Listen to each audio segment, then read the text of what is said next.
বিসমিল্লাহির রহমানির রহিম। প্রিয় শিক্ষার্থীরা, কেমন আছো তোমরা? আশা করি ভালো আছো। আমিও ভালো আছি।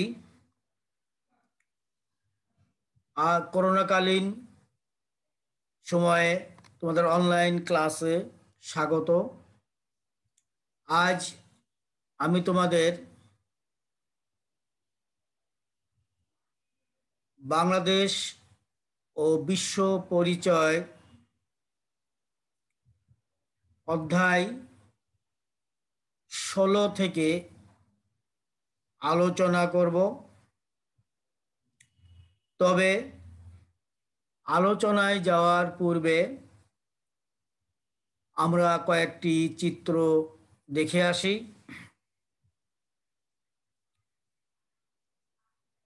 যে চিত্রটি আমরা এখন দেখতে পাচ্ছি, একটি লাল ফিতা, নিশ্চয়ের কোনো অর্থ বহন করে। আমরা পরবর্তীতে জানব এর অর্থ কি, বা এটা কোনো মনোগ্রাম কিনা।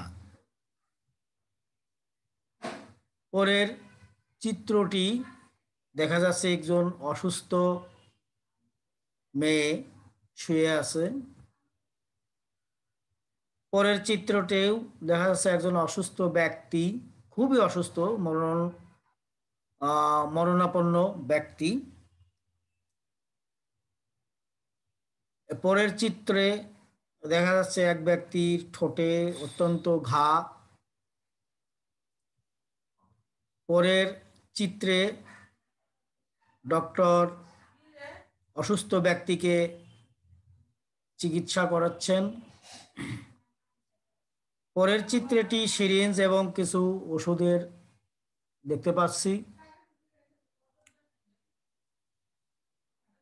পরের চিত্রে আমরা দেখতে পাচ্ছি কতগুলো বিষয়, যেটা আমরা পরে আলোচনা করব। প্রিয় শিক্ষার্থীরা, আজকের আলোচ্য বিষয় হলো HIV এইডস, এবং এটা আলোচনা করব 15.3 থেকে। HIV কি এ সম্পর্কে আমরা একটু ধারণা লাভ করি। HIV হলো অতি ক্ষুদ্র এক বিশেষ ধরনের অ্যান্টিভাইরাস। এই ভাইরাসের পুরো নাম হিউম্যান ইমিউনোডেফিসিয়েন্সি ভাইরাস, সংক্ষেপে HIV, যা মানবদেহে প্রবেশ করে দেহের নিজস্ব রোগ প্রতিরোধ ক্ষমতাকে ধীরে ধীরে ধ্বংস করে দেয়। HIV ভাইরাস অনেক দিন পর্যন্ত শরীরে সুপ্ত অবস্থায় থাকে, সাধারণত 6 থেকে 7 মাস পর্যন্ত।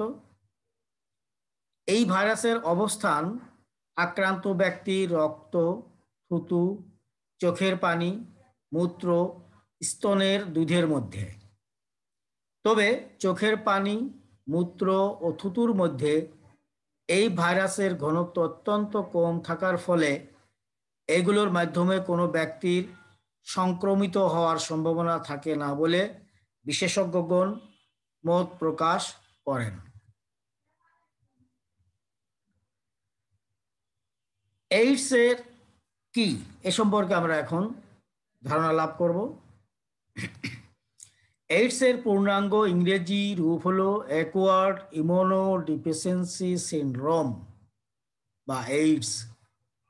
HIV কয়েকটি নির্দিষ্ট উপায়ে মানুষের দেহে প্রবেশ করে আক্রান্ত ব্যক্তির রোগ প্রতিরোধ ক্ষমতা এক পর্যায়ে অতিরিক্ত পরিমাণে ধ্বংস করে দেয়। অর্থাৎ এইডস আক্রান্ত ব্যক্তির শরীরে সর্বপ্রকার রোগ প্রতিরোধ ক্ষমতা সম্পূর্ণ বিনষ্ট করে দেয়, যার কারণে সে যে কোনো রোগে আক্রান্ত হতে পারে, এবং সেই রোগে আক্রান্ত হলে সেটা আর চিকিৎসার মাধ্যমে ভালো হয় না।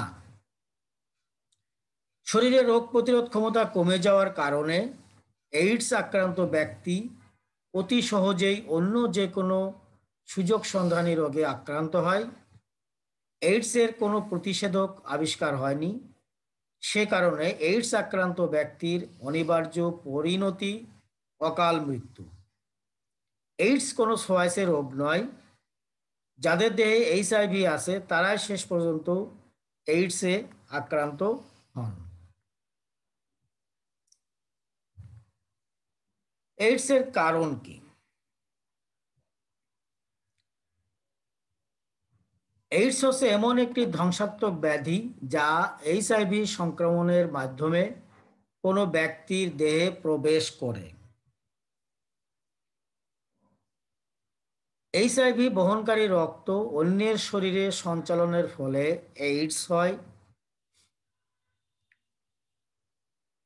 এই ভাইরাসযুক্ত সিরিঞ্জ, সুচ, অপারেশনের যন্ত্রপাতি জীবাণুমুক্ত না করে ব্যবহার করলে এইডস হয়। সমকামিতার মাধ্যমে এইডস হতে পারে।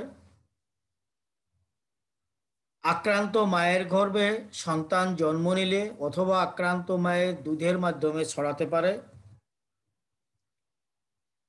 এইচআইভি সংক্রমিত ব্যক্তির অঙ্গ যেমন কর্নিয়া, হৃৎপিণ্ড, কিডনি, লিভার বা কোষ সমষ্টি কোনো ব্যক্তির দেহে প্রতিস্থাপন করলে ছড়াতে পারে।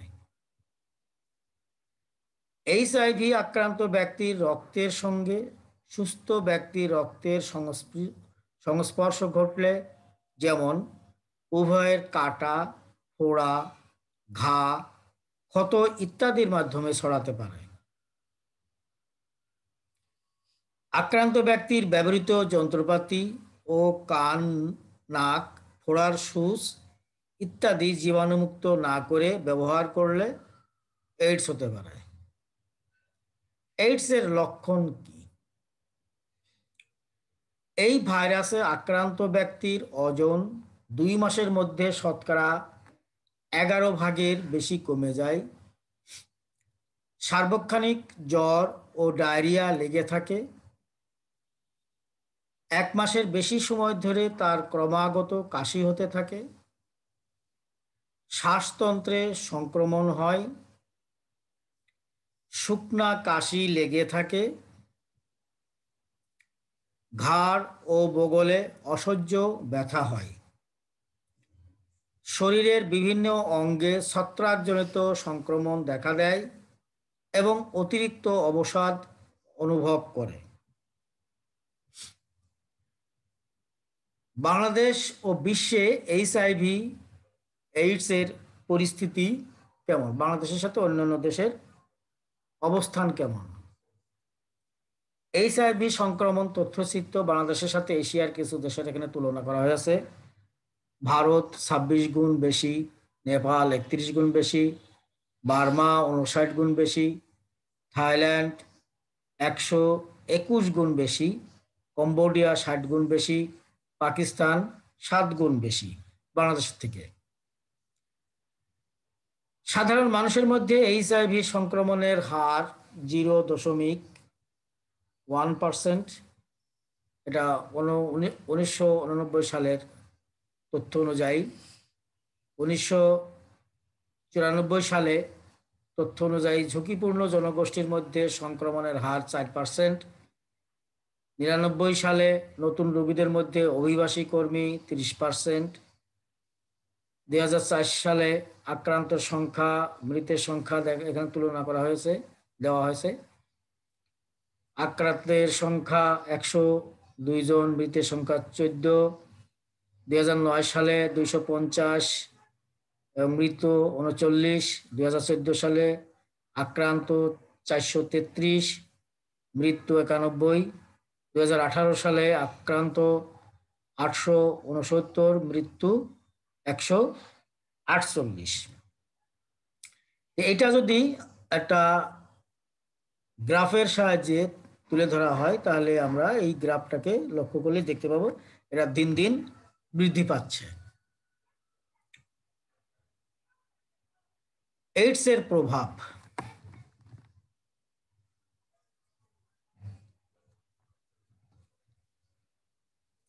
আমরা চিত্রে দেখতে পাচ্ছি এইডস এর প্রভাব, এটা অসুস্থ ব্যক্তি বর্গের চিত্র।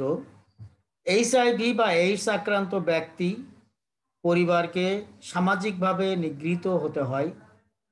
পৃথিবীর প্রায় সকল সমাজে এই রোগে আক্রান্ত ব্যক্তিকে ঘৃণার চোখে দেখা হয়। তাদের প্রতি কোনো প্রকার সহযোগিতা ও সহানুভূতি দেখানো হয় না, বরং সর্বক্ষেত্রে তার প্রতি নেতিবাচক মনোভাব পোষণ করা হয়। ফলে এই রোগে আক্রান্ত ব্যক্তির শারীরিকভাবে মৃত্যুর পূর্বে মানসিক মৃত্যু ঘটে। এইডস আক্রান্ত ব্যক্তি ধীরে ধীরে কর্মহীন হয়ে পড়ে, যা তার পরিবারের অর্থনৈতিক পরিস্থিতিকে দুর্বল করে ফেলে। তাছাড়া পরিবারের উপার্জনক্ষম ব্যক্তির অকাল মৃত্যুতে গোটা পরিবারের মধ্যে অসঙ্গতি ও বিপর্যয় নেমে আসে। এইডস আক্রান্ত ব্যক্তির পরিবারে স্বামী স্ত্রীর মধ্যে অনেক ক্ষেত্রে পারস্পরিক বিশ্বাস ও সম্পর্কের অবনতি ঘটে। এইচআইভি বা এইডস এর কারণে আমাদের দেশে নিরাপদ রক্তের প্রাপ্যতা ঝুঁকিপূর্ণ। দরিদ্র দেশগুলোর পাশাপাশি উন্নত দেশগুলোর অব্যাহত উন্নয়ন এবং সেবা ব্যবস্থা হুমকির সম্মুখীন হচ্ছে। বিশ্বে এইডসের কারণে একদিকে অকাল মৃত্যুর হার বাড়ছে এবং গড় আয়ু কমছে, অন্যদিকে অর্থনৈতিক উন্নয়ন বাধাগ্রস্ত হচ্ছে। এছাড়াও এইডসের কারণে প্রজনন হার হ্রাস পাচ্ছে, স্বাস্থ্য ব্যবস্থার উপর চাপ সৃষ্টি হচ্ছে, উৎপাদনশীলতা হ্রাস পাচ্ছে এবং ক্ষতিগ্রস্ত হচ্ছে ব্যক্তি, পরিবার, সমাজ ও রাষ্ট্র।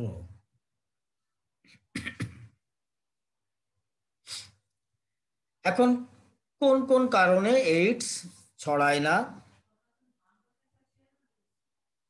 আমরা চিত্রে দেখতে পাচ্ছি, একসাথে বা এক থালায় খাওয়া দাওয়া করলে, কোলাকুলি করলে, কর্মদন করলে, এক বিছানায় ঘুমালে বা মশার মাধ্যমে একসাথে খেলাধুলা করলে এইডস ছড়ায় না।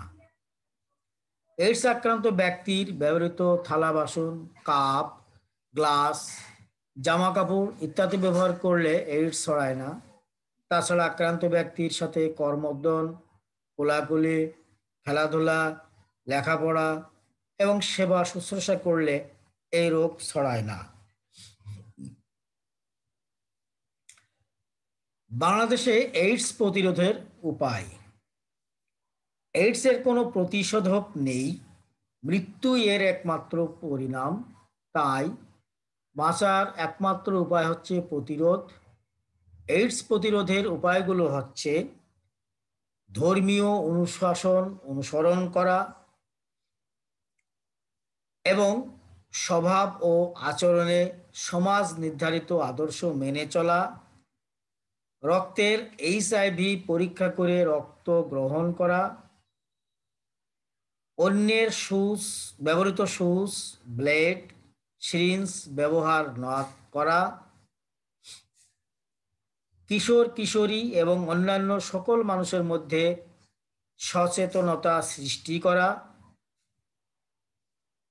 নাক, কান ছিদ্র এবং ছেলেমেয়েদের ত্বক ছেদ করার সময় জীবাণুমুক্ত সুচ, কাঁচি ব্যবহার করা, শরীরে অঙ্গ প্রতিস্থাপনে সতর্কতামূলক পদক্ষেপ গ্রহণ করা, বিদেশ যাত্রা ও প্রবাসীদের জন্য বিশেষ সতর্কতামূলক ব্যবস্থা গ্রহণ করা, যুব সমাজকে এইডস প্রতিরোধে গণসচেতনতা কার্যক্রমে সম্পৃক্ত করা।